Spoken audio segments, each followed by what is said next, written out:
is a lifestyle. Sports cards and we live now. Jeremy Lee in the building and every guest that you ever needed. Sports cards after hours keep the hobby heated. Updates, hobby talk like you never seen it. Sports cards live and none could ever beat it. Sports cards is a lifestyle. Sports cards and we live now. Welcome to another episode of Sports Cards Live with your host, Jeremy Lee. Well, all right. Welcome, everybody. This is the PWCC Weekly Hockey Auction live coverage. Today is Sunday, June the 11th, 2023. My name is Jeremy Lee. I would like to thank all of the subscribers, viewers, podcast listeners. If you are not yet subscribed to this channel, please take a moment and do so. And be sure to follow Sports Cards Live and the Hockey Cards Gongshow on Spotify and Apple and everywhere else that you consume your vocal audio podcasts. Let's go ahead and bring out our co-host for the evening and every Sunday night, Josh Madigan of the Gong Show. Welcome back. How's your Sunday so far? It's pretty awesome. Had a great weekend. Little chilly here in Minnesota, which is kind of weird. We've been like sweltering in the 90s. So it's low 70s today. Just a perfect day. But excited to chat some hockey cards tonight. Nice. We've had hot weather here in Calgary too, but we've got some rain coming, which will be great for my grass. I'm excited about that. Let's get it greener. We have 536 hockey cards up for auction tonight. Josh, I'm looking back. I've kind of been tracking several of the numbers, and this is the most I think we've ever had on a Sunday weekly on the PWCC platform. Well, how did that make you feel? Did you have any sort of thoughts as to why that might be? Or is it just maybe one or two consigners thought, you know what, this is the week we're gonna activate a bunch of our cards? Did you have any thoughts about that, maybe based on the playoffs or where things are at whatsoever? That's a great question. I have no idea.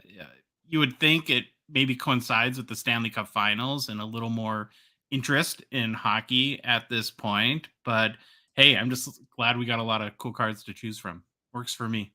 Yeah, for sure. And I have no explanation for it at all myself, but like you, I'm just glad that we have so many. And usually in the past few weeks, we've been, we star a bunch of cards that we are going to look at, and we've been in between, like, I'd say 30 to 60 or 70. I actually found, I think it was like 97, and I trimmed it back a bit I'm down to 87 items that, are you smirking because I said trimmed? Yeah. I just can't wait to spend a half hour on each. Let's go.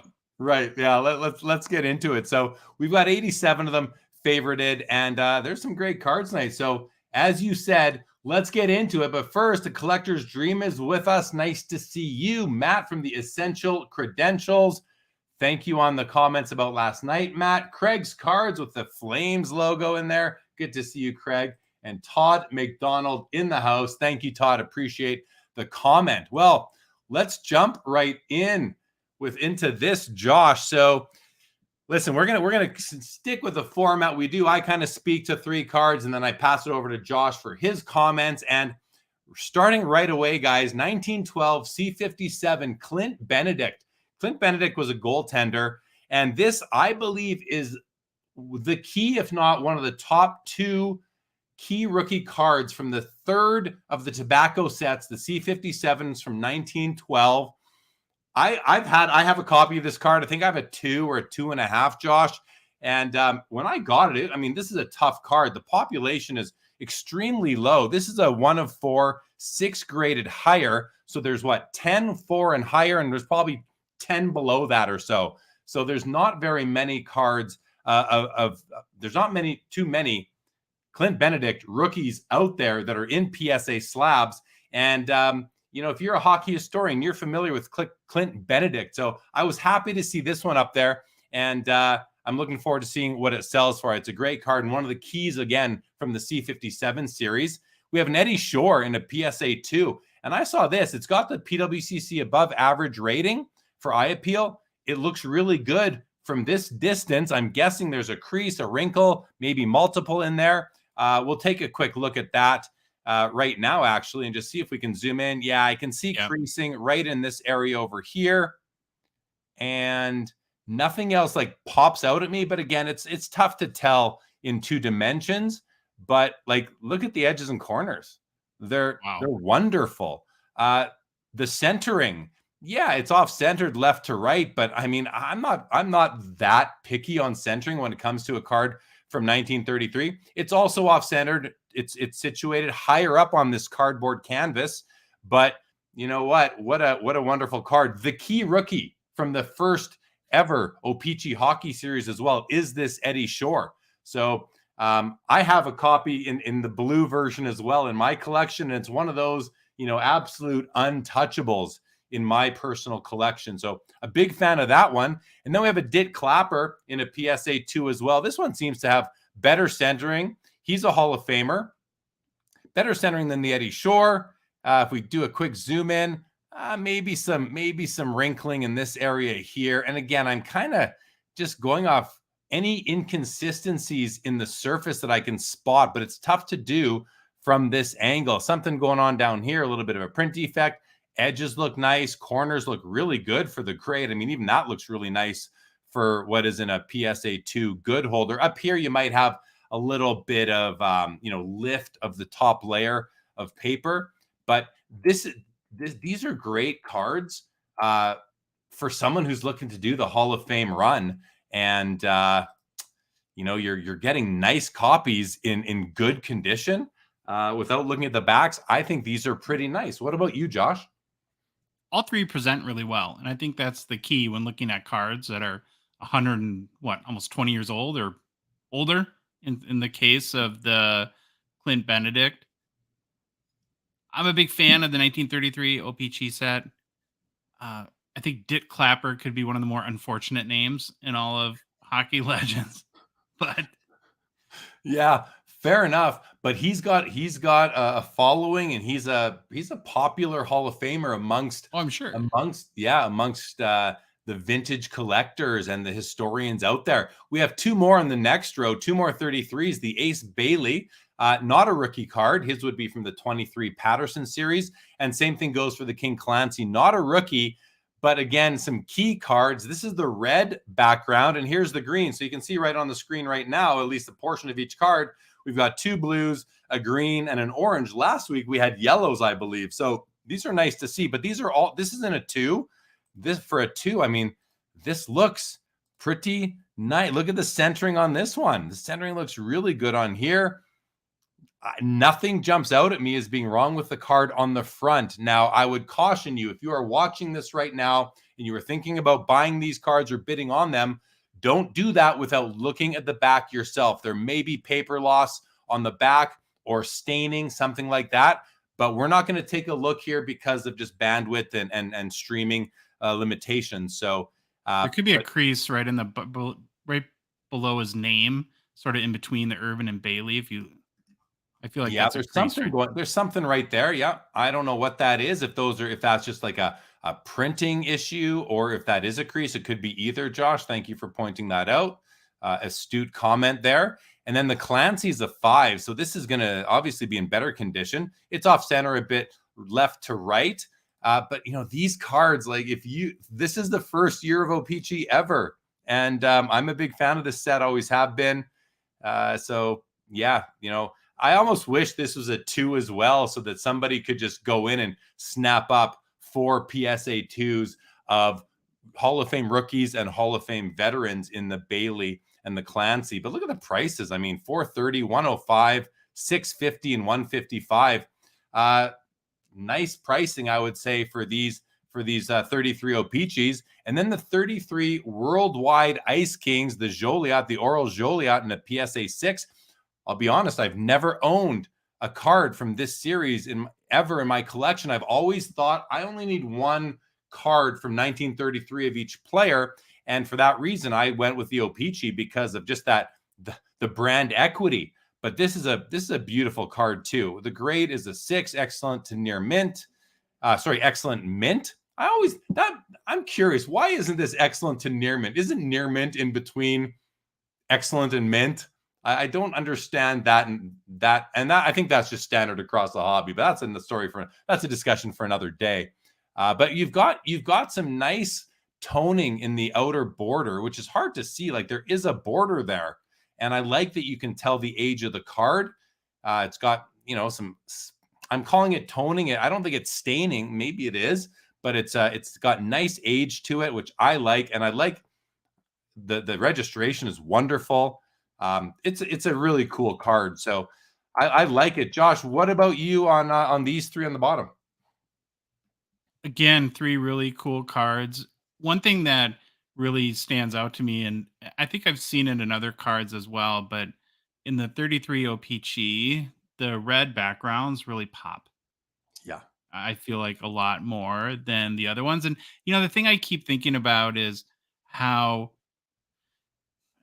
really pre-war cards are its own thing. Like, it's so hard when you're learning still about the hobby to kind of grasp what's going on with modern and ultra modern and even vintage. And then it just feels like a whole new universe when you start to get into these pre-war cards. And I almost wish that there was more of an effort on, I don't know, on behalf of who, whether it be the NHL or Upper Deck, or just to make these guys a little more relevant so that it would be more people would learn about them and understand the history of the game a little bit more. So that's an interesting comment, because another discussion out there is let's update the names of the annual awards and the trophies, which would therefore, make it even harder to stay, would be less prevalent. So great comment. And I'm with you. And I'm always for don't change the names of those trophies, leave them as is, because those are the pioneers of the sport, and 100%. Hopefully we never forget them. Continuing on, a couple more worldwide gum. This is the this is the King Clancy, right? Or one more, sorry, the King Clancy in a near mint to mint 7. Notice the pose here. I'm going to go see, is this the same picture of him up here? It sure is. So there weren't a lot of pictures going around of these players back then. I think all the companies probably shared the same images, but a beautiful card, $460 for 33 Ice Kings Clancy in a near mint 7. I mean, amazing. You have my blessing on this card here for sure tonight, everybody. If that's something that, not that you need my blessing, but the card at this price has my blessing. And that's without me knowing or really even caring about comps. It's just my gut. I love that card. I think it's a beautiful card. And if you don't know about King Clancy, Google him, Wikipedia him, whatever you need to do. Into the 51s now. Let's see. We got 6 51s to look at. The Elmer Lock in a PSA 6 with the above average authentication. This is the number 1 card in the series. Not the best card. It's numbered 1 out of 105 in the set. And obviously very prone to damage because of that. Excellent to mint 6. Looks very well centered. Oh gosh, one of my favorite cards, a Maurice Richard PSA 4 with the above average eye appeal rating. Let's take a peek at this absolute bad boy. I love this card. Couple of things that I noticed right off the bat with it. First of all, notice that the red text underneath where he's born is really faded. So I prefer my 51 Parkies to have bold text across the bottom. But listen, it's a 4. So you might have to, give a little, take a little here on this copy. The other thing are these fish eyes, two pretty serious fish eyes, one right here on the edge of his hairline and the other one right over here. Aside from that, a really nice black background, above the boards, a couple white specks here, 1, 2, 3, 4, 5, a little bit here, but very minor overall, in my opinion. It's off centered left to right, but this is a pretty full-bodied 51 Parkhurst overall. Top corners, they'd have the corners that you would expect, maybe a little bit better than I would hope for on a PSA 4, and same with the bottoms. Edges look good. I think this is a great card. To me, there's 2 drawbacks. Again, the red text fading and these 2 fish eyes. So, proceed with as you will. But I will say, I love the full-bodied nature of this. What I mean by that is that these cards are often narrower. They're not uniform in size. And this one seems to be nice and wide. And I really like that about this particular copy. Josh, over to you. All 3 awesome cards. And we talked about the Elmer Lock and the Rocket Richard on our show. we didn't know much about Elmer, so it's kind of neat to get into his history a little bit. Of course, a Hall of Famer, again, one of the early pioneers of the game and early Montreal Canadien. And then what I really appreciate about this Rocket Richard, and given that, like you said, there's trade backs in any PSA 4. You're not going to have a perfect card, but this is one of the, I don't know, top 20 maybe hockey cards ever. And to get a copy that presents well, that looks nice for under $4,000 right now is I think a good buy. And this is for people that not many people are going to be able to afford the PSA 6, 7s, and 8s of this card. And so I think that you have to weigh those trade-offs that you're talking about. What are the most important factors to you when, if I have $5,000 or less to spend on a Rocket Richard? Do I want something that's reasonably centered? Check. Do I want something where the color is vibrant? Check. Am I willing to give away with a little bit of fading on the red text at the bottom? Maybe, maybe not. But overall, a really beautiful card, I think. Well, and just to put this out there, if anybody wants to join me and be card bros with me on this, my personal Maurice Richard rookie card is also in a PSA 4 holder, and I absolutely love my copy. And this would be, I'd say I like mine more, but this one is not too far off. So good luck to everybody working and considering this opportunity to add, what is, as Josh said, top 20. If you're saying top 20 all time, sure. Vintage, like pre-89 or pre-90, for me, this is top 10. I'd say, top 10, maybe top 15. There's a lot of great vintage hockey cards. All right, moving along, we have a Doug Harvey rookie. He was Bobby Orr before we had a Bobby Orr. And this is also a PSA 4 VGX. Looks pretty nice. Looks pretty nice from here. It's a bit high, centered a bit high. It's full-bodied, which is a new term I just coined tonight, everybody. Full-bodied 51 Parkhurst. And it's off-center. There seems to be something going on right here. You see this line? I don't know if that's a wrinkle or if it's I can't imagine that that's a print line or of sorts. So maybe that's a wrinkle. I'm not exactly sure what that is. Seems to be a little bit of surface fading right here, or it's almost like this card has aged, except right here it was saved. Maybe it's just a difference in the card stock itself. So there seems to be a black line coming right here. So just I point these out because and what's this over here? A little bit of a print dot right here as well. I'm pointing these things out because these are still amazing cards, and 51 Parkies, a lot of times people just want to add them. I know people that are collecting them raw in as bad shape as they can find them. Like, people just want these cards in their collection. So this one being a 4, I think it is probably quite fair because the coloring is exceptional. The centering is really nice, but not perfect. And the centering is great, but not amazing. Just the way that this top border is a lot narrower than the sides and the bottom. But I do like the copy overall. We have the winning goal, also kind of regarded as Bill Barilko's rookie card, even though it's not Bill Barilko's card. It is named the winning goal. I believe it's the only card in the 51-52 Parker set that isn't a player card, but pretty cool. Registration's off on this. You can just look at the side of the referee's pants here and look at the referee. I've never focused on the referee, but no stripes, no orange armband. They've come a long way, the referees have. But here's Barilko flying through the air. This moment was immortalized in the 50 Mission Cap song by Canada's Tragically Hip, one of the best rock bands ever to come out of Canada. Fisheye right over here. Centering's pretty below average, I would say. The text looks good. So what is this graded? 4.5. Yeah, I don't know. I think that the cards we saw before in 4 were stronger than this one. So you know how it goes. You human grading. You're gonna have to just assess the card for yourself. I don't think Yeah, I'm glad to see PWCC did not give it an eye appeal rating with that centering. I should have known automatically that they wouldn't. But again, an opportunity for what's less than $300 right now with buyer's premium to get into a winning goal card. And then one of the Gong Show, I know the Gong Show likes to talk about the Terry Sawchuk rookie, the 51 Parkhurst. This is in a PSA 7. Now, this card, I'm noticing something right away.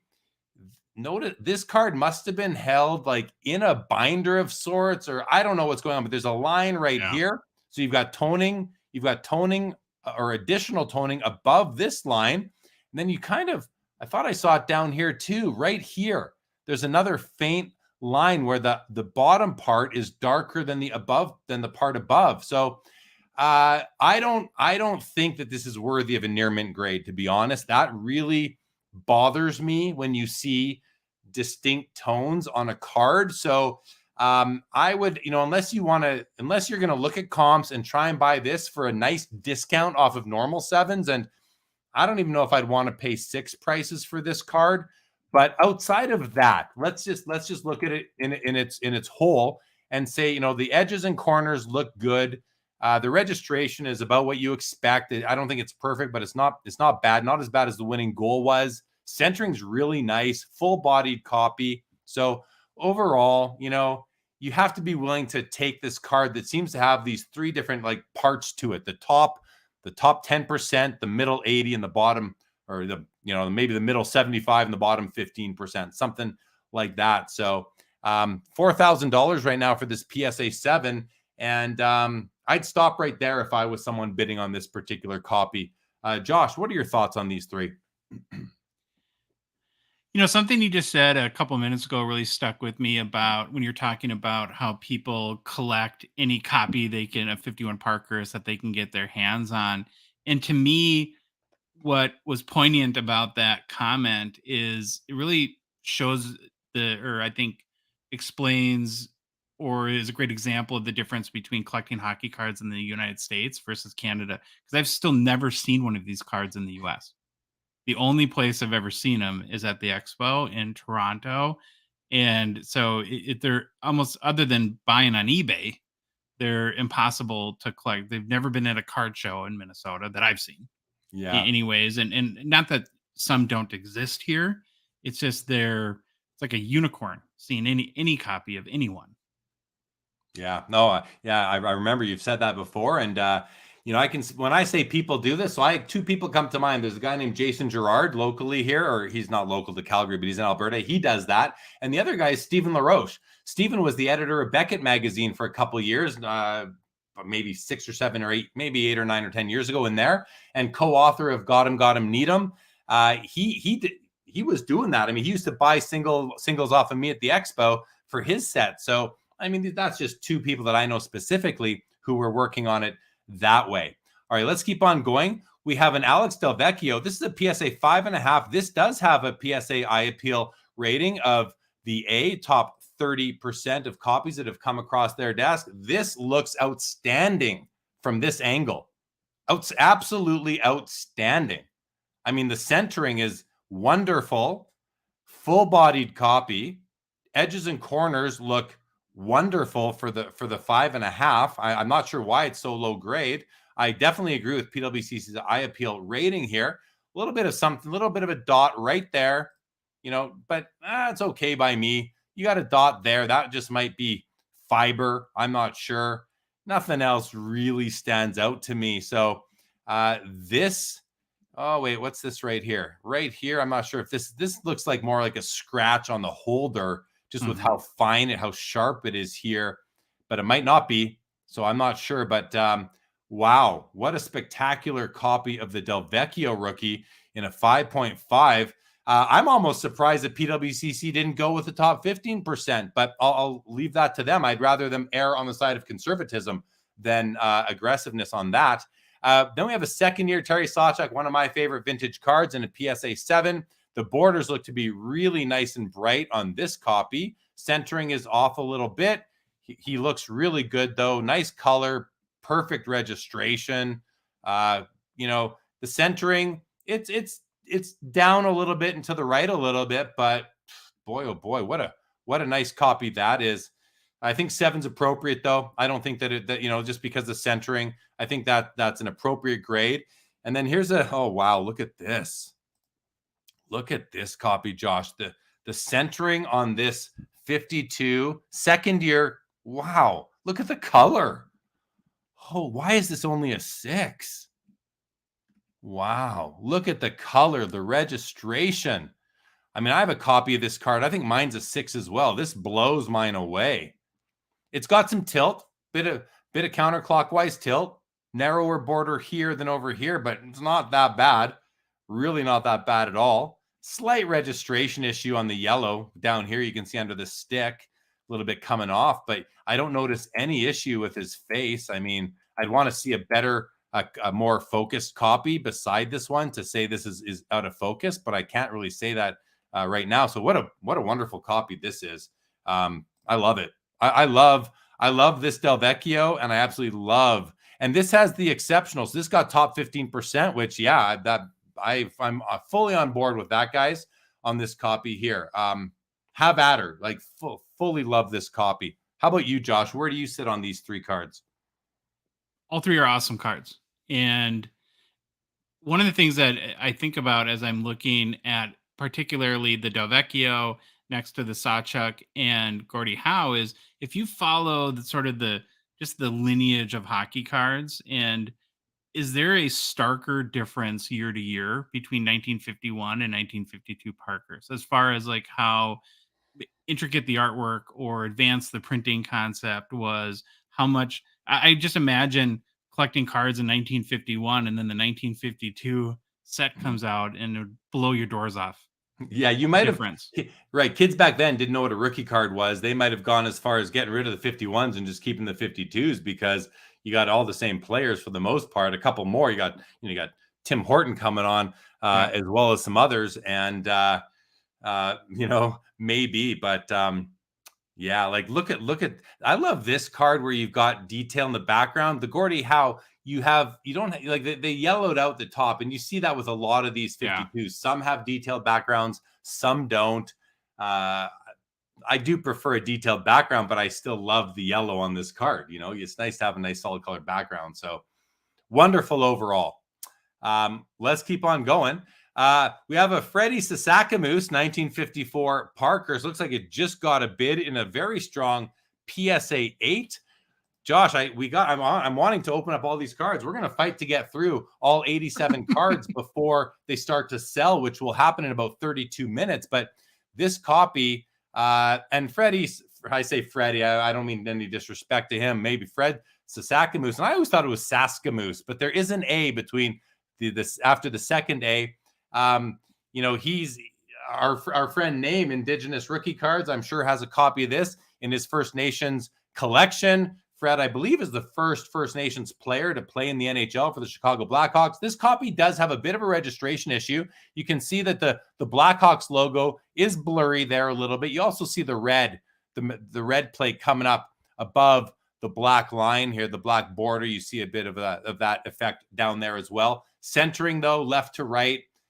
No tilt, which is, I don't think there's any tilt, which is nice. Maybe slight, but like very, very slight. It's off center, left to right, top to bottom looks pretty good.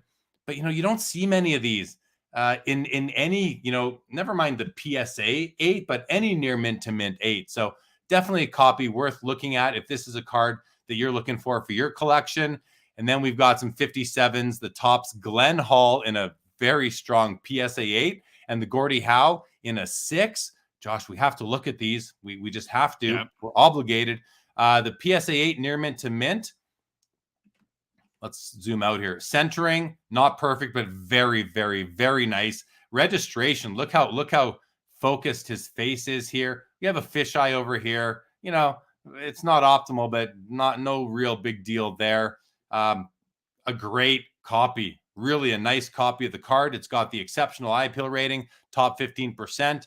And then the Gordie Howe, not a rookie card, of course, but one of my favorite non-rookie Gordie Howes. I like a lot of the Gordie Howe cards. This one is side-to-side centering is really nice. Top to bottom, it's situated high. Hard card to find centered in any event. You can see the yellow plate came I'll just zoom in so you guys can see the yellow plate came off to the right. It was offset to the right a little bit, which might be causing a bit of blur in his face. A little bit of snow going on in the red background here, but I mean, listen, nothing that would keep me from adding this copy to my collection. If anything would keep me from adding this copy to my collection, would be the yellow plate, the registration on the yellow plate. But otherwise, even the centering doesn't bother me on this card for my personal collection. So really nice copy.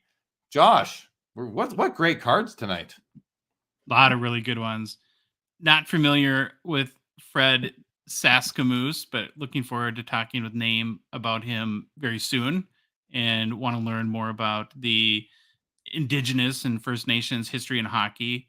The Glen Hall, I was just looking up. So the last sale for a PSA 8 was $5,280 US. So this is in big time steal territory right now. And it's got the E, it's a very strong copy. Do you have a date on that sale? Was that in like Q2 April or 3 of 2021? April 2022. Oh, but wow. I think a lot of actually vintage hockey cards have actually gone up since the pandemic. I think the pandemic was, I'm not talking like Wayne Gretzky rookies, but more of these kind of ilk. I just feel like that it's been a strong year for this type of cards. I'm a little surprised to see the bid where it's at. But again, it's probably a little bit of a niche audience. And in every auction, you need a couple of the right people, right, to drive up the price. But if anyone is a Glen Hall fan or wants to get a good deal on a pretty rare and very nice copy of his rookie, then this is almost 4x what the less than, well, not quite 3.5 times less what the last one sold for right now. Yeah, and there it goes, getting a bid up to $1,750, deservedly so. We have a Bobby Hull rookie. This is in a BVG 5.5 holder, and let's just take a peek here. Centering on this card is always difficult, so I don't really hold it against it. Top to bottom is off, left to right is off. It's got a fisheye right over here. Corners and edges look as they should for the grade. Now, usually when we see a BVG vintage card, I say something about, maybe not pack pulled, but I do not believe that to be the case in this. I think this is just a vintage card and a BVG holder. And yeah, I mean, listen, I love this card. Josh, I bought my first Bobby Hull rookie in like 1989, I think it was. And so this card has a very special and nostalgic place for me. I think it was the biggest card I bought in my life up to that point. So great card. And the centering is competitive amongst the whole run of these cards. So don't let that scare you. We have an authentic with evidence of trimming by SGC of a 1960 Stan Mikita rookie. Yeah, this border is definitely a little bit thin. And, I own a copy of this card, so I'm familiar with it. And I would say that this does look a little bit small for the issue. But other than that, it's a little blurry. There is a bit of a registration issue on this. But hey, I'm just going to leave it at that and let you decide if it's a card that you'd want to add to your collection. And then we have a 62 Jean Beliveau, nice card in a PSA 7 near mint holder. And I'm not going to say much more about that. It is what it is. If you're doing a Beliveau run, this is a nice card to add to your collection. Josh, any comments on, the Hull, the Mikita, or the Beliveau? Where does Hull fit in for you in the legacy of great hockey players? Is he right up there at the top in your perspective, or is he in like tier 2, tier 3, whatever you would call that? Yeah, he's not in tier 1 for me. His card is in tier 1. Historically, in Beckett Magazine, there were 3 cards that were priced at $3,000. It was Bobby Orr, Bobby Hull, and Gordie Howe for decades, So the card itself, it is the last card in the series, number 66 in the set. So that's one reason why it might get a bit more value, might be valued higher or up at that. If it wasn't, maybe it would have been book valued at $2,500 or something like that, or $2,000.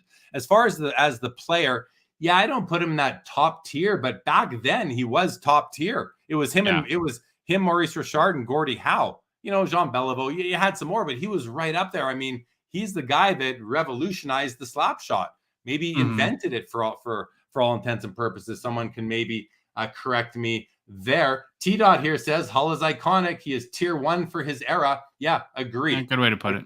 Agree with you on that, T-Dot. One thing I really appreciate about the card is that he definitely has like the big man on campus vibe. Like he knew he was cool. Just looking at it. You're not a fan of portrait cards, but come on, this is a beautiful card. It is I don't like portrait cards, but I do like this one. It's the nice. Vibe of it, I dig. Now I brought up these two 63 Parkhurst Gordie Howes sitting against the U.S. flag, and we have a PSA 6 and a PSA 7. I thought that'd be interesting to see what happens, and just to do a really quick comparison of the two of them side by side to see, which one is kind of nicer, the 6 or the 7. So this, unfortunately, this card is in the holder. It is kind of it's lopsided in the holder, but the card itself isn't off centered, and I think that's the case for both of these cards. You can tell the PSA slab is not fitted properly for this card, but the centering on this one, which is the 7, it's a little bit low top to bottom. Side to side looks great. This one, the opposite, top to bottom looks better. Side to side, it's off to the left. This is the 6. So I do prefer the 7 from a centering perspective.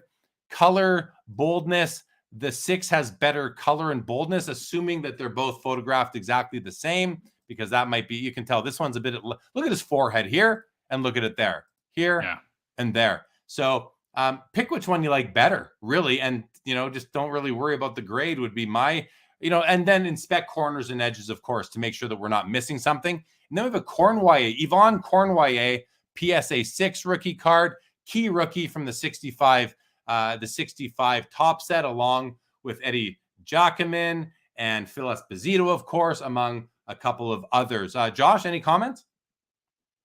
Yeah, I don't know what to make of the Gordie Howe, because I'm sitting here thinking like that card would never fly today, where a person who's born Canadian would be representing. I wonder even what he felt about that at the time. And I get it that it's American flag because he's part of the Detroit Red Wings, but it's a picture of Gordie Howe, and it doesn't represent his nationality. So I don't know. As a Canadian, how do you feel about it?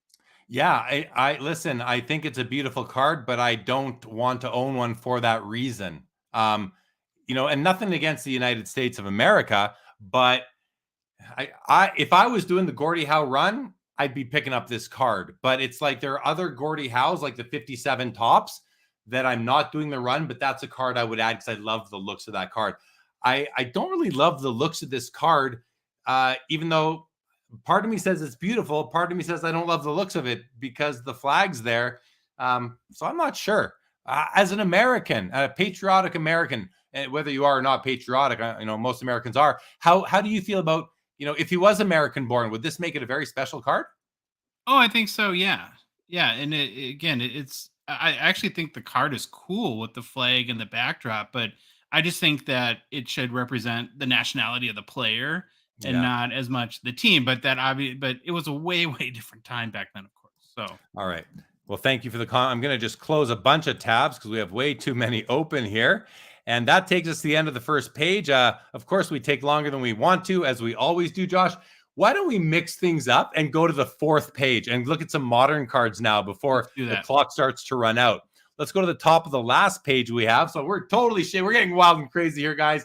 And thank you for all the comments. But we're going to cover the cards. I'll try to get to the comments a little bit later. 2015 Upper Deck the Cup dual signature patches. Connor McDavid and Max Domi, PSA 9, Pop 2, none graded higher. The card is numbered out of 35. This is a rookie year auto patch of McDavid. However, he is paired up with who at the time was a big prospect, and really his career kind of quieted down significantly, and now he kind of reappeared and has some rejuvenation on the Dallas Stars this year. So I think it's a cool card. Personally, if I'm looking for a rookie year McDavid auto patch, I'm looking for like one in my collection, this would not be the one. But if you want them all, and some people do, it's a card to have. And then a couple of young guns. We like to just keep track of these things. The Austin Matthews PSA 10 and the Matthew Tkachuk PSA 10. There's two Tkachuk PSA 10s on the docket tonight. One's at 150, one's at 140. They've been finishing, Josh, recently at about $320, I believe. But I'll turn it over to you on these three cards, or even these four cards, if you will. Sure.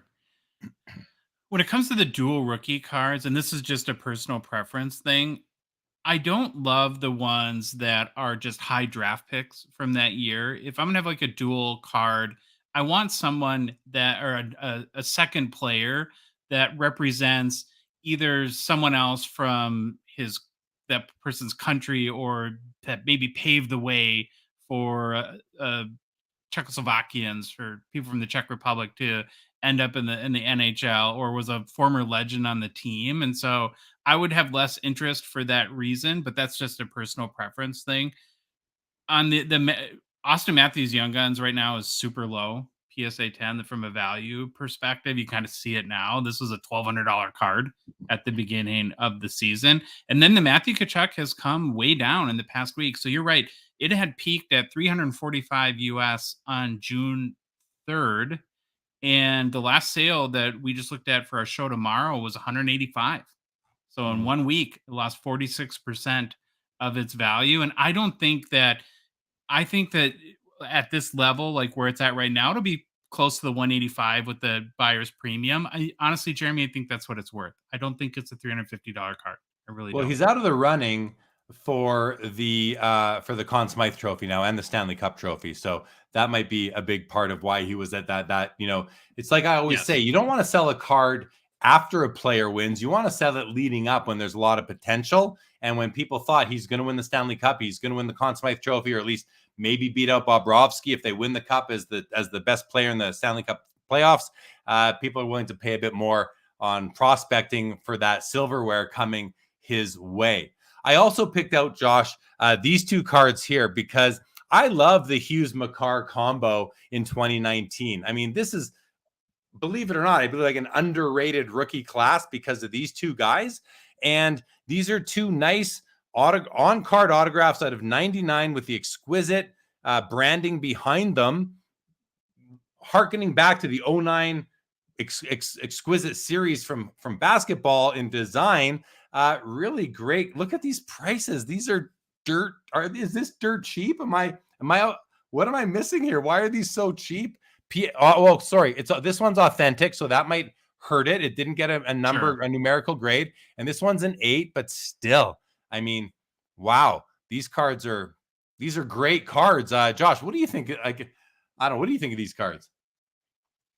I think that they're good cards too. And, a lot of it's going to come down to, and we'll talk a lot over the next really 3-4 months, is I think you're starting to see the effect of what we would call the off-season dip, where these guys have, Makar's more so even than Hughes. They've been out of the playoffs for a number of weeks. They're out of the news. You're not seeing highlights. You're not seeing goals scored.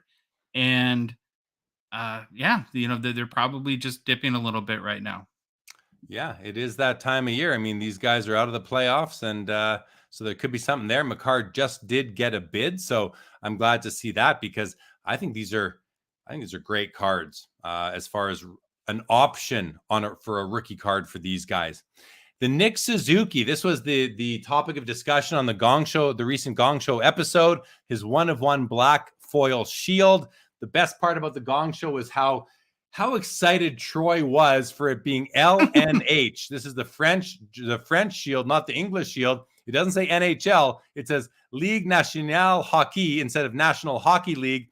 Troy could not get enough of this. And I was laughing along with him. I thought that was great. So this is a card, and I'll let you speak to that, Josh. And we do have some discussion on that one. We have a Shesterkin Cup RPA Mint 9 card. Auto gets a 10, $500. Pop 3, 1 graded higher, 2-color patch at $500.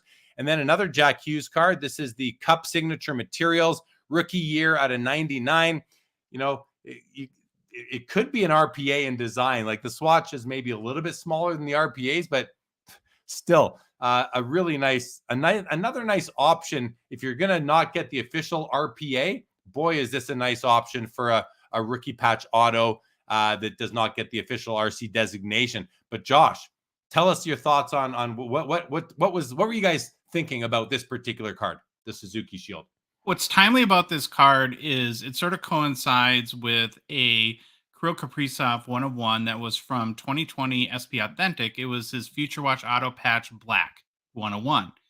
And the card in that case was graded PSA, but it wasn't graded. It was the auto was graded, but it was just authenticated. So it was PSA authentic, and then I think had an auto grade of 10. And when you kind of compared the two cards, the question that we were asking is, in the case of a 101, does grading the card, where again there's nothing to compare it to, it's the only card that exists for that card, does it hurt the value in some ways? Because the Kaprizov had sold for a pretty healthy chunk, and it was like $12,000 US or something like that. And in the case of this card, where when you look at it, there might be a reason why it's a 6, but it's hard to tell from the photos here on PWCC. Do people see that PSA 6 grade and immediately discount it or write it off, or say that they don't want it at that point? And so that was more the discussion that we had on our show, and would love to get your personal thoughts on that. And then I'll just say before you do that, I think that Jack Hughes is a beautiful card at $470. And, given the year that he had, if you look at and follow statistically, and you look at players this last season that were super young and really produced at a very, very high level, the stuff that matters in the hobby, goals and points, you could point to him and Stützle. Those are the two guys that way outshot their coverage. And so, man, that is I think a really beautiful card, and a very attractive price right now at $470. Yeah, I'm with you on the Hughes for sure, and he's a player that I have high hopes for personally.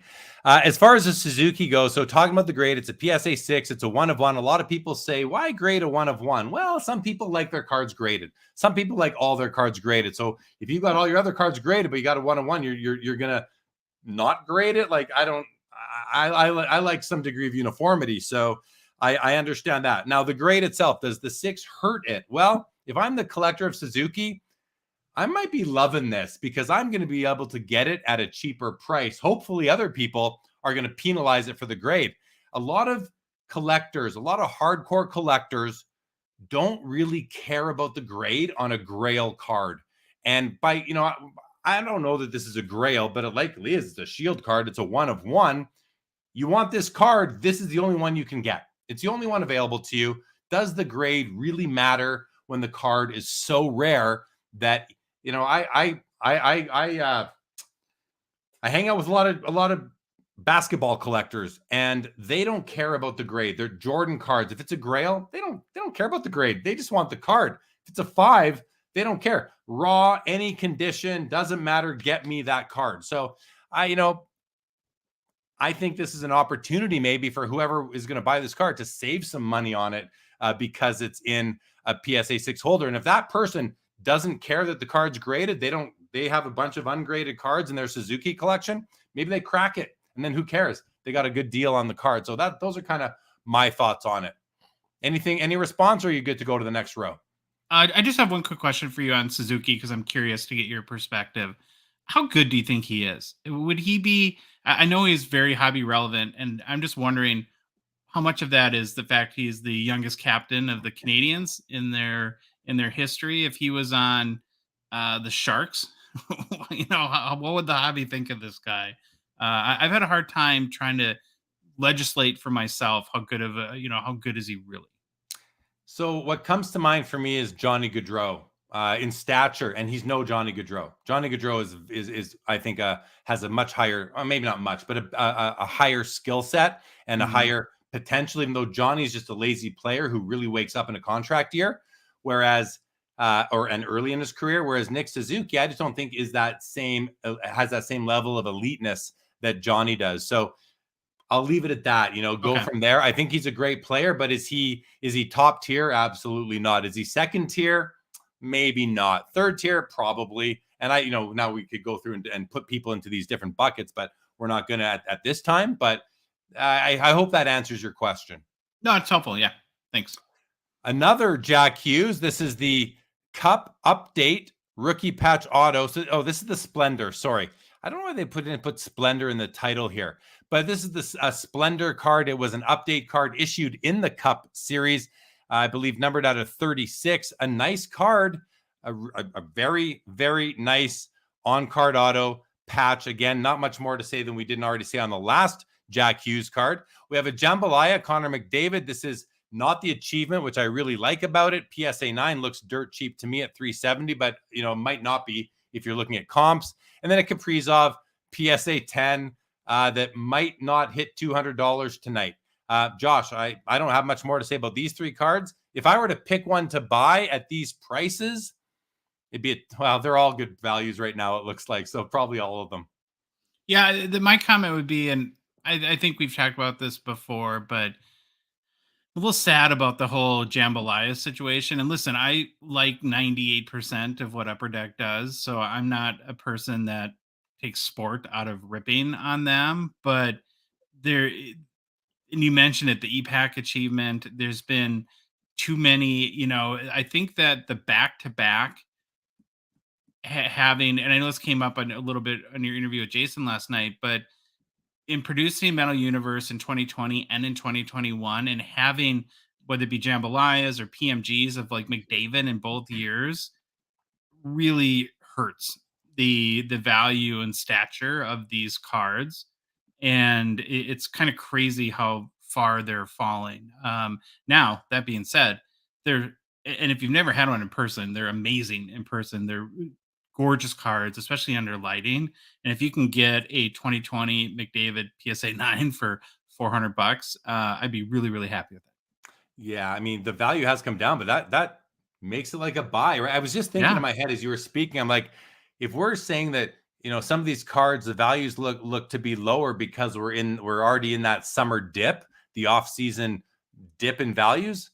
This should be hunting season right now. You know what I mean? Like it really should be, but it's against human nature to buy on the decline. We prefer to buy on the incline, just which comes back. And with that, it gets a bid. So I'm hoping that someone here who's watching us right now. Okay, let's keep on going. We're going to try to get through these two pages, and this is the last row on the second page. We're looking at 3 Gretzky cards, pretty cool cards, except for the fact that he's wearing one of these sort of charity game or whatever type of, I don't even know what this jersey's from. It says 99 on it. Must be a Legends or a charity game of some sort. But this is the 2020 Metal Universe Champions Premium 97 Star Rubies. And then over on here, you've got the same thing, but this is the Emerald version. Notice it's the same card, just a different parallel. This is a PSA 8. This is a BGS 9. This one here is numbered out of 50, while this one is numbered out of 25. Aesthetically, I prefer the design of this card, but the Rubies name has a lot of equity in our hobby, and deservedly so. I think the card is prettier in person than this picture makes it look to be. So if you are okay with the jersey he's in, these are some really cool cards. Then you got the Jambalaya in the middle. Again, same jersey, different same uniform, I should say, different picture. Looks like he can still wheel here in that position he's in. Like Wayne can still skate here whenever this picture was taken. But these are 3 kind of cool cards that, they're all, look at that, $41, $52, and $175 for the Jambalaya. I mean, I'd recommend somebody snap up all 3 of these and put there's only 25 of this copy. There's only 50 of this, and probably, under 100 of these. I don't know what the numbering is, but they won't share that. But I think this is a nice trio of cards, outside of the fact that he's not wearing an NHL team jersey or an all-star jersey. What do you think, Josh? Well, I wish that they could have found, I have 2 thoughts, that they would have found some way to put him in a Team Canada uniform somehow. Because I know the set was unlicensed. I know they didn't want to pay or could, because there was different multi-sport athletes that they didn't have license to. I think that would have made these cards so much better. And then the other thought that I keep having, and I don't remember what it was offhand, but these boxes were super expensive out of the gate. Like over $1,000, weren't they, for a hobby box? Or I think I'm not sure. Something like that. And to see that cards that are this rare and this sought after at the prices they're at is I'm glad I didn't buy a box. I'm just gonna say. And Jeff McMahon explains why he looks like he can still wheel. This is a playing days picture. He says Gretzky wore this during a charity game during the 1995 lockout. So thanks for reminding me of that, Jeff. I'm sure I knew that at one point, but I wouldn't have remembered it on my own today. But thank you for that piece of information. I think that's important, that this is a picture from when he was still active and had, I think he retired in did he retire in 99 or 01? I'm forgetting right now, but in any event, good to know. Well, okay, so we've gone through those 2 pages. We have 2 more to go. Before we start on this one, though, Josh, I'm going to give you a break, and I'm going to go through some comments that we've been just neglecting. So T-Dot was in the house. If you guys aren't here anymore, well, it was nice to have you here while you were. T-Dot was in the house. Jake Dahl was here. Jeff, thank you for showing up and that information a couple of seconds ago. Carlos says, who cares about centering on old cards? 85% of the hobby, Carlos. That's who does. Name, good to see you as always. And he says right here, that's such a nice copy. That's the Saka Moose. Wow, I have a KSA 6.5 copy, and I'm very happy with it. And isn't that really what matters? 90s hockey collector in the house. What is going on? Carlos here says Beliveau is lost among too many greats of that era. I disagree, Carlos. He is not lost. He is one of the most respected players in the history of the sport. Now, skill set wise, is he lost? I mean, he's in the mix. He's not in the mix for that top tier that is like, Bobby Orr and Gordie Howe, but he's in that next level. I believe he's up there, with the Maurice Richards and several others, the Stan Mikitas, the Phil Espositos, and those guys. Carlos loves me them exquisite. I agree with you there, Carlos. Giamaz says in the 1963 Parkhurst cards, the Toronto Maple Leafs have the British flag in the background. That is not accurate, Giamaz, and I'll tell you why. What that flag was actually the Canadian flag as it was in 1963, and I knew that, so I pulled it up here just so I could show you. That was the Canadian flag in 1963, so it is that part of it that you're seeing in the background of that card, and that's how they just made those cards that year. But you're right, in essence, it is what looks exactly like the British flag. 90s hockey collector says Suzuki may not be, or maybe not the best player, but if the Canadians would be to win a cup, his hobby love would go up a lot. He gets, Josh, back to the question when we were talking about it, he gets hobby love just for being on the Montreal Canadiens. That's all it takes, is being drafted or on that team to get hobby love. So consider that. Gretzky did retire in 1999. It was his graduation year. That's how he remembers. Carlos says, not talking trash about Beliveau. I'm French Canadian. He's an idol.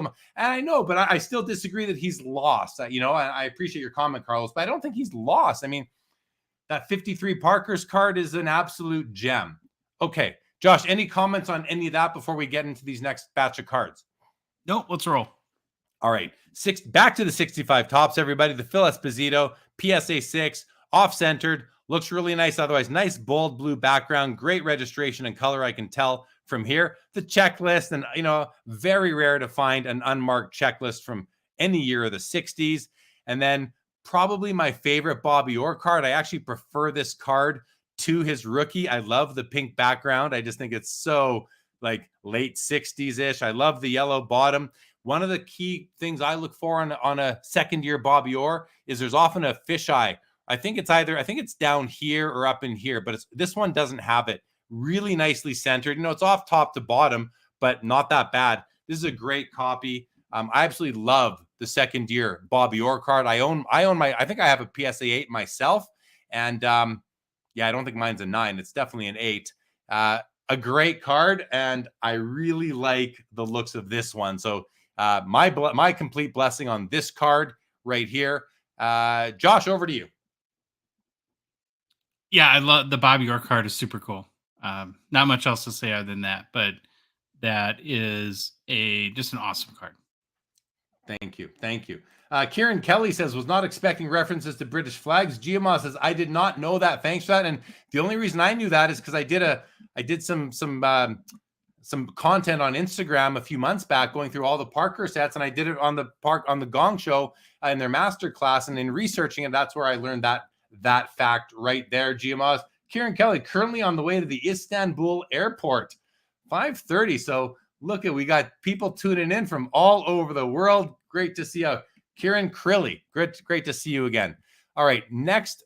Okay, now we're into the solds already, Josh. These cards did not get any bids in the first half hour of extended bidding.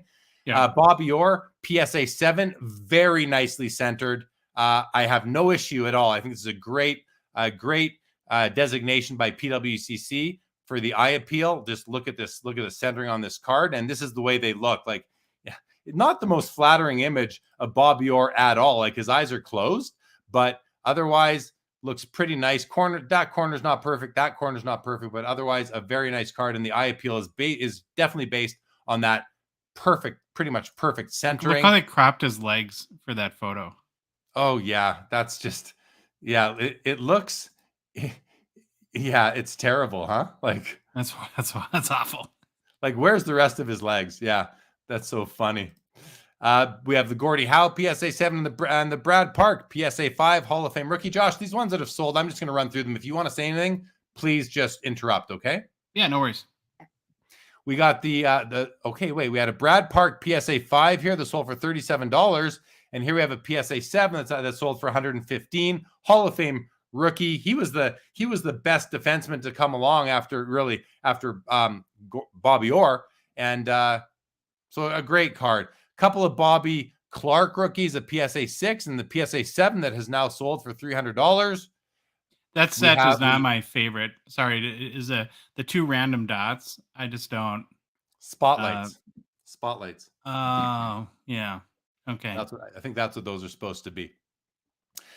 Ken Dryden, 71 O-Pee-Chee and a PSA 7 sold for $900. I think that seems really fair to me.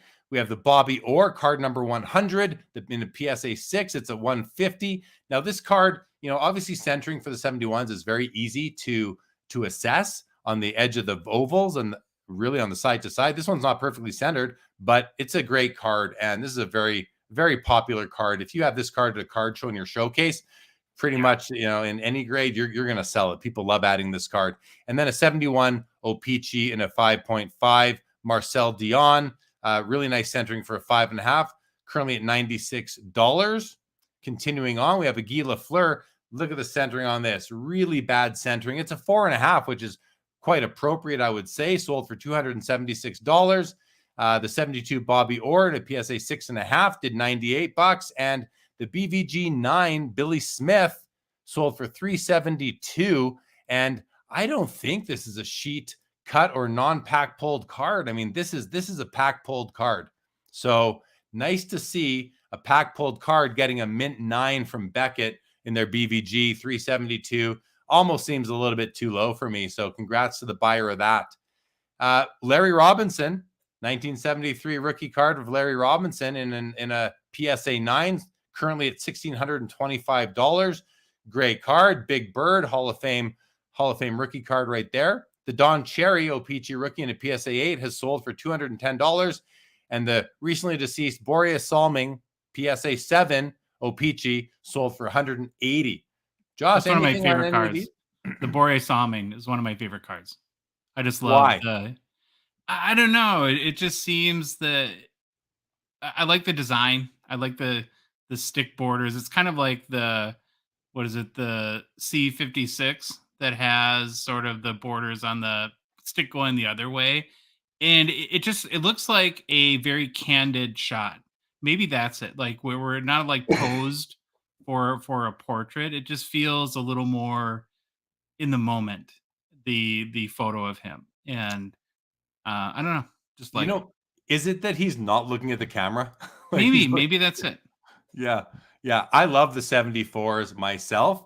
I love the stick element there. You see that in the 87 O-Pee-Chee. You see it in the C55s. So they have two sticks coming up the sides there. So yeah, nice call out on the anytime you see a stick used as a border, I think it's got some coolness factor to it. Here's an O-Pee-Chee Denny Potvin rookie in a PSA 3, super low grade at $26.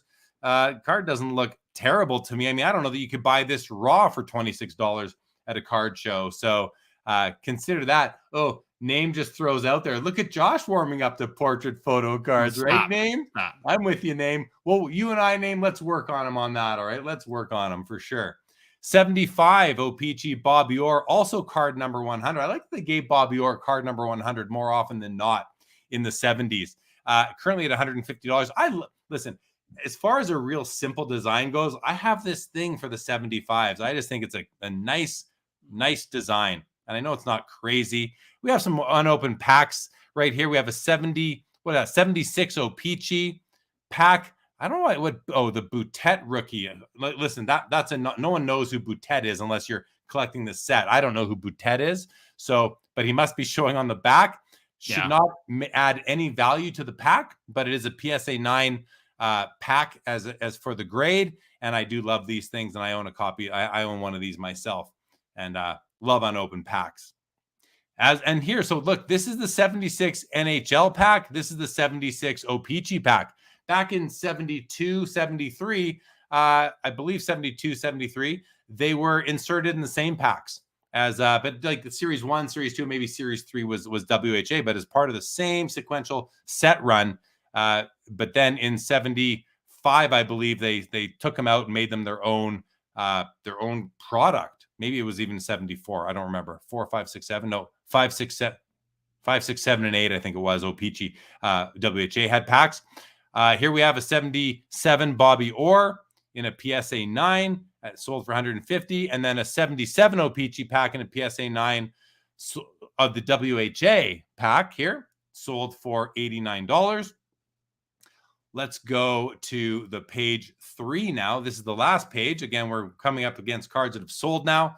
Maybe we got to start the show earlier, Josh. Not that I can as far as kids going to bed, but we always want to get through more than we can before they sell. Yeah. But let's keep going. Mike Bossy, I'm sorry. This is the Topps rookie in an SGC 8.5, sold for $48. The Topps were always produced with better quality than O-Pee-Chee were back in the day. This O-Pee-Chee Wayne Gretzky PSA 6 sold for $2,880. Looks to be a really nice copy. Now, I know it's sold, but I do want to take a quick look at it.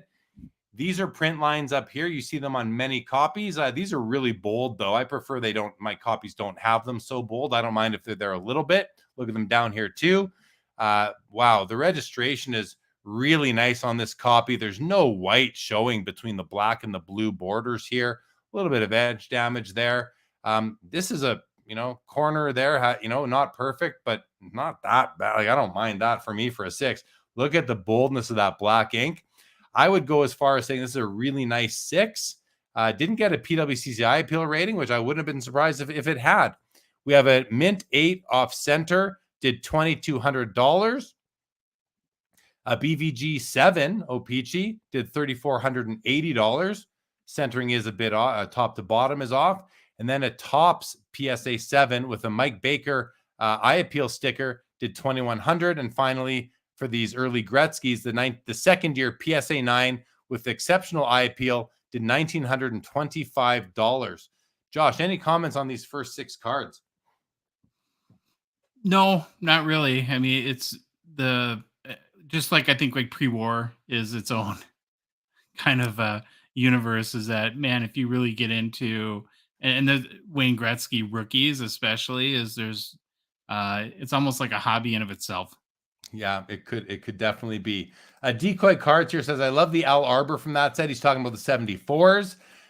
Rich S. Bangayan says the 1973 design seems so out of place relative to every other set in the 70s. Yeah, with those green, he's talking about these green borders right here. And I agree.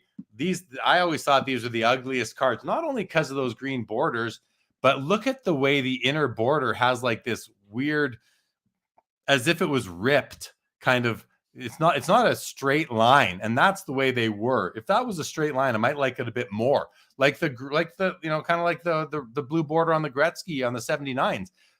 This makes it less attractive, but I will say they have grown on me over the years. So take that for what it's worth. And I do want to. Sorry, I just want to make a quick comment on the Bossy, and just happy that a collector. And I know it's the Topps, it's not the O-Pee-Chee, but a really nice 8.5 copy of his rookie for under $50. Yeah, no, how do you beat that? It's a collector card for sure.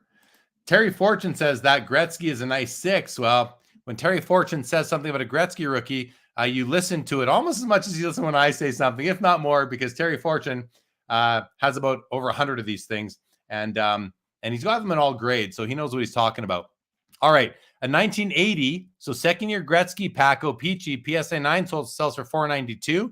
Scott Stevens rookie card, 83 O-Pee-Chee, BGS 10 pristine, most likely not pack pulled, at $230. And then the Chris Chelios, same thing here, 84 O-Pee-Chee rookie, sells for $1,020. Mario Lemieux, PSA 8 O-Pee-Chee rookie, does $630. Seems low to me, but I guess that's what they're going for now. PSA 10 Luke Robitaille rookie sells for $780. And I was curious to see what this would do. Me too. This is a black labeled Teemu Selanne French Upper Deck rookie card, pictured in his Finnish uniform. $588. 5 of these black labels in existence. A Pavel Bure, the first year of Finest, the first refractor, sold for $44. That's pretty cheap. I thought this was cool because there's actual gold, I believe, in this card. If I'm not wrong, someone correct me if I'm wrong. I believe there sounds almost ridiculous that I'm saying that right now at $186, but a cool card. You don't see these very often. Are they numbered? I'm not sure, but they're very rare. And then we had a black diamond Alex Ovechkin BGS 9.5 sell for $1,380. So not bad for what is, these foil surface cards are very condition sensitive. Josh, any comments on anything here that I've whipped through? We talked about the Ovechkin on our show, and kind of as if you want to like zig while other people zag, and looking at rookie cards and where that this might be a good option for that. And actually sold for quite a bit less than last sale. I think last sale was $1,950. But again, I'll just kind of state my case why I think that this is a great alternative maybe to a Young Gun. So if you look at his Young Gun PSA 10 pop is $1,129. His BGS 9.5 pop and his Young Guns is $1,938. So over $3,000 between the two. On this card, the PSA 10 pop is $38 and the BGS 9.5 pop is $153. So you're comparing a total pop of over $3,000 to under $200, and looking at the two biggest grading companies that definitely were around in this era. And I really, really like this particular Ovechkin card. So whoever got it, I think got a great deal. Yeah, I'm with you, man. When you throw out those pop numbers, this is like a savvy pickup in my opinion. And I pulled this from a pack back in the day at Maple Leaf Sports here in Calgary. That was before my buddy Mike even bought the Eastridge store, which is the competitor here locally. But Mike here says, I got the 2 1976 packs for my PC, my birth year, so why not? Hey, Mike, good to hear, buddy. I own them too, so we're pack buddies on that one. And then Rich here won the Maurice Richard, the PSA 451. Congratulations, Rich. You're my card bro on that one. I have it in the same grade. So very cool, man. Congratulations. Like I hope you heard what we said about it. I definitely love that card. So good job to you. Carlos here says Super Mario selling for ridiculous prices. I'm almost blasphemy. He's talking about low prices, not high prices. So, and I agree, Carlos. I think they are going a little bit lower than they should be, but that's where the market's at right now. A rookie year, 1 of 1 Ovechkin. This is a printing plate. So, among the least desirable of 1 of 1s, but still, it's a rookie year plate. It looks to be from, what is that, Trilogy? Is that, that's the Trilogy rookie card where they put the plates in the cup. So pretty cool. Did $950. Here's an Ovechkin PSA 10 Young Gun, sold for just shy of $4,000. And a Steven Stamkos Ultimate Collection. I love the look, out of 99 on card auto. Sells for $400. Like I think Stamkos is underloved by our hobby. And I think that's a great deal. We have a John Tavares Cup RPA gold version, number to his jersey number out of 91. BGS 8.5 did $312. Hey, I think that's a good price. I mean, just it's crazy how early on the cards sell for so much. Like this was probably a $2,000 card for quite some time. Wayne Gretzky Precious Metal Gems from the original hockey series, the 2012 Fleer Retro, the PSA 7. I have a copy of this card. Mine is also a PSA 7, currently at $2,400. I think that's a good price. And then we have the Jaromir Jagr Essential Credentials out of 35. It's at $420. Please don't anybody bid on this card because I'm throwing in a bid right now. Leave this one for me, everybody. Let's see if this is going to get me. I forgot this was here. I'm glad it hasn't sold yet because this is a card that I would like to have. I'm in the lead. You live bid on this. You live bid on this card 2 months ago, didn't you? I was looking at one a couple months ago. Yeah. Is it the same one? I don't know. I don't know. You'd know better than me. I don't know. I don't even care. But listen, do the host a favor tonight, everybody. Leave this one for me now, okay? Leave this one for me. All right, continuing on. Unless you have anything to say here, Josh, about any of these cards. No, I just curious from your perspective because I didn't look it up. The Gretzky Blue PMG, that's got to be down quite a bit in the past year from where it was. For sure. For sure. This one's still alive. Pop 1 of 4, just one graded higher. So this is one of the top 5 copies. I own one of the other ones. So there's that one, this one, and 3 more. Yeah, I don't know what this card sold for at the peak. I bought mine before the pandemic, so I got mine for well under $1,000. I don't remember exactly what, but yeah, I think the Blues sell kind of on par with the Reds, even though there's half as many made because people just like the Reds and the Greens better. But the Blues are pretty cool too. It's had 2 bids since we've paused on it here, so that's nice to see. Considering I own a copy, I'm not gonna argue with that. Oh, what happened? So somebody got mad at you. They just they not only outbid you, they went hard. Somebody came. Oh, must mean that there's 2 other bidders, right? 2 people just outbid me. Yeah. Hope it wasn't any of you guys out there. I'm just kidding. I'm good if it was. Well, congrats. I'm gonna bow out. A raw copy just sold the other day, like a couple days ago, for I think under $400, and I should have made a play at that because I don't really care if it's grade. The grade doesn't really impact me on it, but I'm gonna bow out of that one right now. But thanks everybody that didn't bid on it because I asked you to. We had a Draisaitl Cup RPA that sold for $33.60. You guys talked about this on the Gong Show. We'll come back to that. McDavid PSA 10 Young Guns does $26.40. Wow, a BGS 10 Young Gun canvas. Jack Eichel sells for a paltry $132. Now, lots of canvas is your best bet at getting a BGS 10, really on any Upper Deck card. But 132 seems to be really low to me. Josh, your comments on these 3, and then we'll go to some comments in the chat. Love the Draisaitl Cup RPA. It's one of my favorite Cup RPA designs, and big Draisaitl fan, as we've talked about before. And so that's a card I would definitely like to have.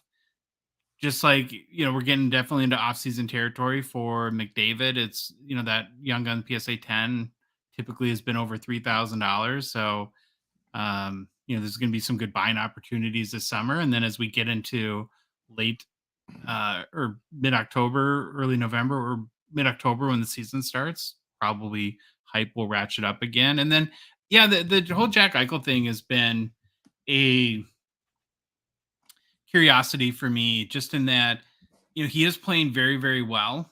Of course, he's a Conn Smythe candidate. Probably it's either him, Marchessault, or Aiden Hill at this point, but he's not scoring goals. And our hobby really validates goal scorers the most. And just in general, the whole Golden Knights team is a great hockey team, but there's really not a lot of huge hobby star power on it. And so I'm not shocked, I guess, by that price. Yeah, fair enough. I mean, they are a very deep team. That's what on local sports radio, when I'm listening to it, taking my kids to and from school all day the last few weeks, because my wife's been out of town. That's what they're saying is just how deep the Golden Knights are. And they really are a very deep team. The hobby does validate goal scorers, but coaches don't as much. Coaches want the players who are clearing the defensive zone, taking it through the neutral zone, and really getting into position, going into the corners, getting dirty, coming up, winning those battles in the corners. And then, goal scorers, listen, if you are going end to end on a breakaway, that's all you. But if you are a goal scorer who is teeing up a one-timer or knocking down a puck, like getting a gift to you off a rebound from the goaltender, you're in the right place at the right time. That's a skill in and of itself. but we had, that first assist, the first assist is a key contributor on probably more than 50 to 75, 50 to, I won't, that's a large gap, probably on more than half the goals out there. That first assist is as critical to scoring the goal as the goal was itself, because no first assist, no goal. No, that pass, that we're talking about the passing. But yes, you're right. The hobby does like goal scorers, but in any event, I'm only spending so much time on this right now because it's the last card that we have to look at tonight. And but the population is definitely going to come into play here too for why this card sold so cheap. Carlos here makes a comment. He says that McDavid PSA 10 Young Guns selling for only $700 less. I'm adding the only than the 9.5 Cup RPA Draisaitl. Haha, this market is broken. He goes on to say Young Guns McDavid is out of 25,000. I think Carlos, personally, I think it's out of more than 25,000. I think it's out of a lot more than 25,000 myself. I think you could triple that and probably not be too far off. But I agree with Carlos here that the Young Gun is I say it so much. I mean, if you've ever listened to me do content or live stream, you know that I'm not a Young Guns guy just because there are so many of them. But they are currency. They are liquid. People love them. So I can't really say that they're not, that I can't tell you not to collect them. I can just tell you that I don't collect them, but a lot of people do. And I think that, to say it's broken because of this, it's somewhat if this had a third color, I think it would have sold for more of that $4,000 level. And, but yeah, it's, different players too, but I hear where you're coming from on that, Carlos. What about you, Josh? I just think that, again, we talk about Young Guns a lot, and it's a very interesting topic in the hobby, but to me, it's the power of the brand. Golf shirts, right? A polo golf shirt is going to cost twice as much as a regular golf shirt. Is it twice the quality? Is it twice the stitching process, or however? I don't know how they make shirts, but it's the brand. People spend the money because they want the brand, and that's, I think, most of where the value of Young Guns comes, is that Upper Deck built it into a formidable brand that people desire. Yeah. And the president of Upper Deck last night said on my Sports Cards live show that the Young Guns brand he feels is like the most valuable brand in sports cards. I'm paraphrasing. I don't remember exactly what he said, but he said It's one of the most. And I think as far as not being a set itself, I think he might be right. Everyone knows Young Guns, even if you don't collect hockey at all. Okay, we have a bunch of comments here, so let's get through some of these. A lot of people telling us what they won tonight, which is obviously fun to look at. David G won the Eddie Shore rookie card. So David G won this card right here for $840. David, congratulations. I think that's a great buy. I think I didn't see the back of the card, but I think it's a great card for the grade. Congratulations on that. The Currency Project, these guys are killing it. Your Mickey Mouse card just sold for over $1,000, or is over $1,000 right now. Says the Donruss Preferred precious metals aren't serial numbered, unfortunately. Now he's talking about this card right here. He says they're not numbered. They tend to grade high because they are sealed in a plastic case out of the pack. That's right. You can actually see that these cards have a plastic coating around them. You see that? That is how they came out of the pack. Pretty cool. Oh, 1 gram of fine gold. There's a gram of gold, not an ounce, but a gram of gold. So I was right when I said that earlier. So pretty cool. Terry Fortune won the Tony O rookie. Yeah, the Tony Esposito. We didn't look at that tonight, but congratulations, Terry, on that. The Professor. I love when we see this, Josh. Picked up the 2 Gretzky cards, the Rubies and the Emerald. Thanks to you both and the chat for explaining the 2 cards. Yeah, very awesome. Very awesome. Professor, congratulations. I endorse those purchases. Carlos says, hilarious. The host live bidding during a live stream. What? I'm not allowed to bid? I'm kidding. I know you're not saying that, Carlos. But yes, I throw in the odd bid here during the show. Richard trying to grab the blue Gretzky PMG right here, still alive at $3,100. Ooh, and the Jagger's up to $7.25, the card that I did put a bid on. And then Carlos says many Vegas top players have 20% plus shop percentage right now. That is ridiculous. Yeah, that is absolutely bonkers. I agree, Carlos. I agree. This is real. Listen to what Richard says. I won the 2015 Upper Deck the Cup, Max Domi, Connor McDavid rookie patch auto at a 35. Didn't think I'd win, but look at the next comment. Figured it was a decent deal given how much cheaper it is than a Young Gun. Yeah. Carlos's comment earlier about the hobby being broken, this is a better example. Nothing against you, Carlos, but this is a better example that this card here with a piece of jersey and an on-card auto of Connor McDavid, numbered out of 35, sold for less. Where is it? Sold for less than his Young Gun. Not only less, but $1,000 less. $1,560 to $2,640. People, I mean, this, Josh, you need to think, like, not that you don't know, but this is worthy of discussion, I believe. This is where we have to question things. Like, this blows my mind. Now, listen, not everybody wants a card with Max Domi on it, but even still, this is backwards. This should be 1,500. This should be 2,500. It is bad, and I'm not trying to argue the point against you. I'm trying to rationalize for myself how this can be. And I think another point that's worth noting in this is that between PSA and Beckett, the gem mint pop count on the McDavid Young Guns is over 10,000. So that's what we're talking about. Because BGS is 7,500 roughly, PSA 10 is roughly 2,500. So yeah, I mean, just on out of 35 card versus essentially out of 10,000 card, there might be something too. I'm just trying to steelman the argument here that, you can say, I guess, that the McDavid Young Guns, we're talking about iconic hockey cards. That would probably have to be in top 10, top 15 most iconic hockey cards of all time. So maybe that's part of the allure and the chase for that card as well. And, if this bothers us now, well, get ready, because this next year, it's going to go completely bananas. For the values for Connor Bedard's Young Guns are going to be insane, especially if he plays well. True story.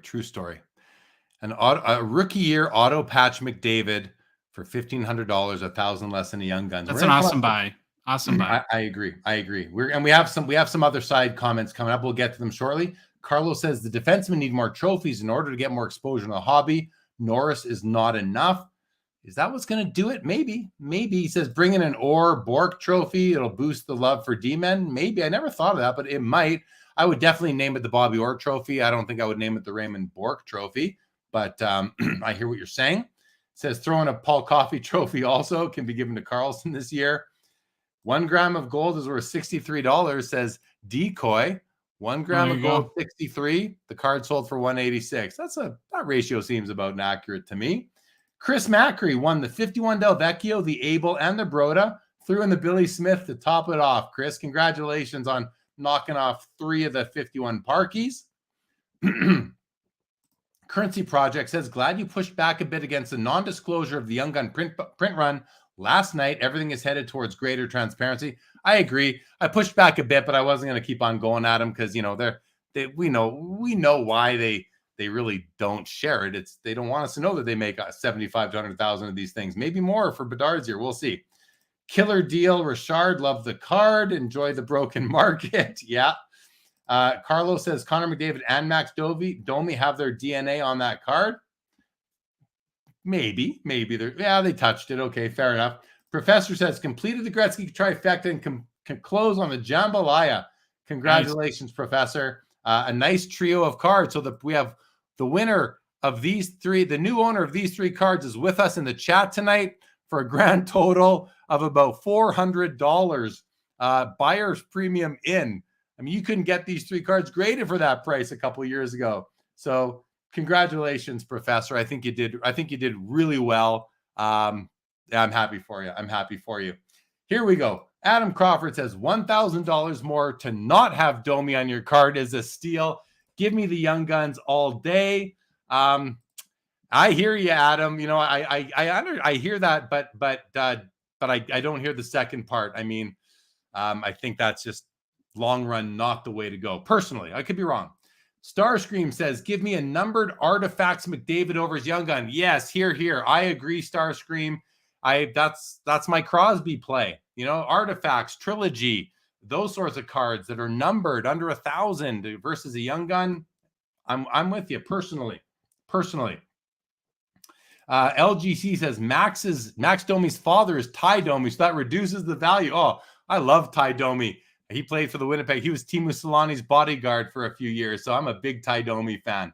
90s Collector says Young Guns are entry-level cards, not price-wise, but knowledge-wise.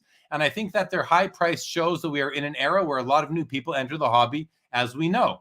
I mean, that's a part of it too. I think, as Josh was saying earlier, the branding, the marketing, the fact that Young Guns is the word guns, Young Guns. Remember the Emilio Estevez movie back in the 90s, Sure. whenever that came out? I mean, Young Guns is a great name. It's a great brand. Josh, what did you want to say? It's just, and I made this point before, and I'll just second what 90s Hockey Collector says. It is a great entry product. I'm glad Young Guns are there because it made so much of sport card collecting and the hockey card hobby is way too complicated and nonsensical. And those are just barriers to entry. And we want the hobby, ultimately, if, I think most of us want the hobby to grow and want to see more and more collectors come into it. And so it's a very easily digestible, liquid, understandable way to get into the hobby. And I just think as you increase your hobby knowledge, you sort of level up and level out of Young Guns in many cases, or you move on to the more rare, like what we're seeing right now is the huge money is being spent on the Young Guns acetate cards.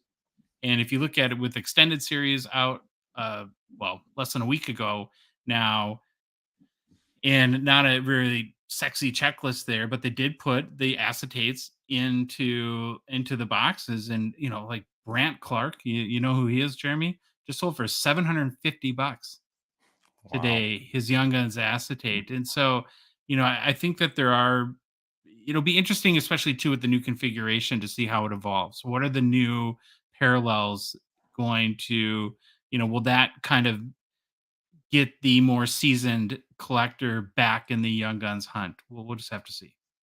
I think as far as the acetate Young Guns go, I think there are people that are collecting those sets, and that there might be right. There's some set builder competition going on with those acetate Young. They're Cardboard Richard says, I just paused on the Gretzky PMG Blue. Surprised the last BGS 8 sold for only 2.2K in May. A little shocked for a 2012 card. I'm not, because it's the first year of hockey PMGs. So I'm not shocked. And I'm also not shocked that a PSA 7 way outsells a BGS 8. I really think that just from this is gut feel for, following social media and the hobby so closely as I do, that PMG collectors want them in PSA holders. I'm gonna have mine in tag holders. I think they just look so much nicer. But generally, I think a lot of people want them in PSA holders. At least for now. Carlos says Max Domi has type 1 diabetes and it's already amazing he can play pro hockey. I truly admire him. He literally has to check his insulin levels while on the bench. True story. Saw a nice piece on him and his dog that he's got one of these care dogs, or forget what we call them right now, but one of those special dogs that can sniff out when he needs to take his insulin. Like, he will remind him if he forgets. It's amazing. Yeah, absolutely amazing. The professor has a question for you, Josh. For both of us. What do you and Josh think about the comment that the president of Upper Deck made last night that he was outvoted on not changing Series 1 and Series 2 that Billy Celio discussed on Josh's podcast? So, Jason Moshera, president of Upper Deck, who I had on Sports Cards Live last night for an amazing interview, said that he was outvoted. He wanted to leave the configuration of Young Guns alone, but he was outvoted by the rest of the team to change it. And I said to him, you know what? That's good. You should get outvoted once in a while. You're only one thought. And, this is every person that is on that product development team, these are collectors. So I'm glad he got outvoted. I'm glad that he's able to get outvoted. Let me put it that way, because it just shows that they're about the collector more than just what he thinks. And those are my thoughts, Professor. Those are my thoughts. I like the change. As I mentioned last night, they only added 276 more numbered young guns to the run. That's paltry. That's nothing. So I think it's a good move. What were your thoughts, Josh? You have a couple thoughts on it. I think that it speaks probably to Jason's leadership style, in that he is willing to get alternative and dissenting opinions on maybe some ideas, and collaborates with his employees. So I think it's good. And overall, you would probably, Jeremy, have better historical perspective than me, but I think that Flagship really, really needed a refresh and something new and something to re-engage the collector. We asked Billy, when was the last time that Flagship had gone through any substantive configuration changes? And his response was, I've been here almost 10 years and never. So, I think that it's going to be a really, really good thing. And I think the changes overall were really smart and well thought out. The one thing, and I'm not a big French guy, but I know in certain parts of Canada, maybe if that makes people a little bit bitter, kind of getting rid of the French variation or not. But I think it's going to be a really, really positive change. And the timing with Bedard coming next year and having that one of one Young Guns chase. I mean, look, right now we're seeing $1 million bounty on a Lord of the Rings ring card. Yeah. What could we see on Bedard? I don't know if we'll hit 1 million, but I think we could, but I think we're going to hit 250,000 for sure. I would think someone's going to put that out there. I feel maybe 500,000. We'll see. These two, I just wanted to highlight these two Jack Hughes cards. The one out of 99 sold for 750, and the one out of 36 also sold for 750. Just shows that sometimes people just like the looks of a card, And I think they're both nice copies there. And then I wanted to highlight what a PSA 10 Kaprizov sold, $168. Oh, what a coincidence. We have a comment from Troy Iverson here, who says, I respect that he let the vote stand and didn't pull rank. Makes me wonder if he wasn't 100% against the change. And Troy, I got to give you the hard time on that. I know it's all in good fun, but I don't know, like 100% is very strong. If he was 100% against it, maybe he wouldn't have let it happen. I don't know. I think he would have still. Can you make the Kaprizov big while we're talking about this? Because we should take a look at this. We should. Well, I don't want to make it big because then we won't see the $168. Why don't we highlight this line right here? Let's just do that. Okay. I paid $750 for his, and he was in the top. I think. I thought he paid over 1,000. No, $750. He's in like the top 10 or 11 highest or most paid for a Kaprizov Young Gun PSA 10. But we don't bring it up. But you know what? You almost should bring it up. This is one of, you guys have your Gong Show rules. Maybe you got to start a Gong Show lessons, sort of. Maybe it's the one in the same. I don't know. But because it's a lesson, I think you can give value to your listeners when you buy these young players right out of the gate. Doesn't matter how good they are. Unless it's like, Connor McDavid only went up after he came out. Well, and in Troy's defense, and I'll defend him a little bit here, as two very, very long-standing Wild fans, we have never had a superstar. And, I know there's lots of opinions on Kaprizov. We've watched him play every minute of every game. He is the best player the Wild has ever had, and it's not even close. It's not even close. Was Gaborik considered a superstar in his day? I think so, but doesn't even compare to how good, and he was a good player, to how Kaprizov is. And so I think Troy just got caught up in the excitement. And we didn't know about, and this the lesson here, all right, you want the lesson is when these guys come out is number one, the very first PSA 10s, they're going to have a very low pop. And what happened with Kaprizov is for almost a solid year, it was one of the most submitted cards to PSA. And I think it's the fourth highest gem mint pop hockey card ever to this point. And so when Troy bought it, the pop might have been 250 and now it's 3,800. And that's why it was worth 750 and is now worth 168. And he had a mixed bag year. He's hurt a little bit. And so but that's the reason, is that the pop is out of control. And I mean, if it were to have sold for more than Matthew Tkachuk's young gun, who's I think a better player overall, $186 there, 168 here. I think that's about right now. I think those things are falling into and you're place. talking, Jeremy, though, Matthew Tkachuk's pop is 779. In 2016, they weren't, and the print runs were not the same as they were in 2020. Yeah. I wasn't thinking populations when I made that comment. And I think there comes a time where, it's like the law of diminishing returns, as you get higher and higher, the pop almost does, like anything over 5,000. And I know that's a big number, maybe bigger than these. Does it even matter if it's 5,000 or 10,000 or 25,000? Like there's just so many at that point. Does the decrease in value that you would expect really happen as rapidly as you get as high up there? I wonder. Oh, it does. And the other guy that people have to be really, really careful of, if you follow pop counts, is I would not buy the Jack Hughes Young Guns. And I am a big Jack Hughes fan, but it's 2,600 and climbing. And it's got to hit. Wow. And I think, the other part of the pop count conversation you always have to mention is the gem rate, because and Jack Hughes gem rate, I think, is around 70%. So whatever other raw are, out there that are being submitted, 7 out of 10 are gonna gem or something like that. And so did you say the Jack Hughes Young Gun PSA 10 is up to 2,600? 2,600, 2,700, something like that. So it's the same as the Connor McDavid. Never mind the pops, but just saying the same as the Connor McDavid. Yeah, I don't think he should be selling up there with Connor McDavid.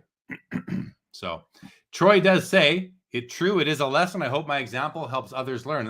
Listen, that's seriously what I'm getting at for you guys, is I think that is an important lesson to carry forward as you guys move forward with the Hockey Cards Gong Show podcast. All right, guys, we're gonna wrap up this episode. Decoy Card says the disrespect to Brian Slapshot on a penalty goal, Rolston, saying there hasn't been a superstar on the Minnesota Wild.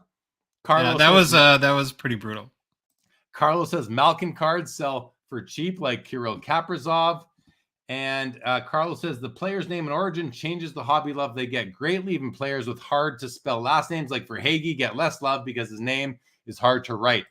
I don't completely disagree with that. I think there is something to be said for a player's name. I referred to it recently as the overall sex appeal of a player, and I mean that in many ways. It's not just how handsome they are. It's their overall appeal based on other factors as well. You could even say defensemen don't have the sex appeal as forwards and even goaltenders do sometimes. So, all right, Josh. Well, listen, let's wrap up. We're right around the point where we usually are on these Sunday night episodes. This was a fun one, man. Lots of great cards, lots of winners of cards in the chat tonight. So congratulations to everybody who did win cards. I think now's the time. We're going to continue on with these episodes. 3 out of every 4 Sundays is the goal. We might do it every 4 here and there, but we are going to take the odd Sunday night off here over the summer and maybe do 3 of 4. I think Josh is kind of where I'd like to be. So, but listen, this might be hunting season in hockey right now. So stick with us. And there just might be I think there were some great deals tonight, and there could continue to be some great deals. So, Josh, final comments from you, and then we'll wrap it up, and we'll read a few more comments as they trickle in right now, everybody. Totally agree with you. And we spent a lot of time last summer, and we're going to do it again this summer, tracking the off-season dip. It typically bottom or craters between July 15 and looking at Troy's comment there, July 15 and the end of the month. And what happens is cards lose about 15 to 30% of their value from the last game of the Stanley Cup to that crater, and then typically get it back at the start of the season. So what we say on our show is off season is buying season. It's not a time to get bummed out and think the sky is falling. And the market is down a little bit, so you got to factor that in too. But this is an awesome time to be a buyer, and I can't wait to see some of the deals that you guys all get. Same here. I have to ask Alex, what did you win? Were they Bargnani cards or were they hockey cards? Curious to know what you won tonight, buddy. Congratulations, though. 2 grails he won, and his adrenaline is now at, let me just count the zeros, 1,000,000%. 1,000,000%. David G, thank you so much. Name, thank you so much. Richard says, no wonder my Puljujarvi cards don't sell. Not name, not sexy enough. And he's not really going to be in the NHL after this year, it doesn't look like, unless someone picks him up on the real cheap. For sure. 2 Bargnani logo mans. Wow, Alex, congratulations, buddy. That is really good to hear. Really, congratulations to you. And Carlos says, great show to grab the better deals on PWCC. Great stuff as usual. Thank you, Carlos. Thank you for your comments tonight. Guys, I'll be back tomorrow night on the channel. I'll be back Tuesday night on the channel. Check it out. We'll be back next Saturday, Sports Cards Live. My guest is going to be Sasha Tamatin, someone who is a big sort of influencer who has been a lot quieter lately. We'll find out what's going on with Sasha next Saturday. Names, I think Alex's Grail included Yager Essential Credentials. Yeah, right. Good one, name. And with that, everybody, this episode of the weekly PWCC Hockey Auction is over. Thank you, everyone. Bye, guys.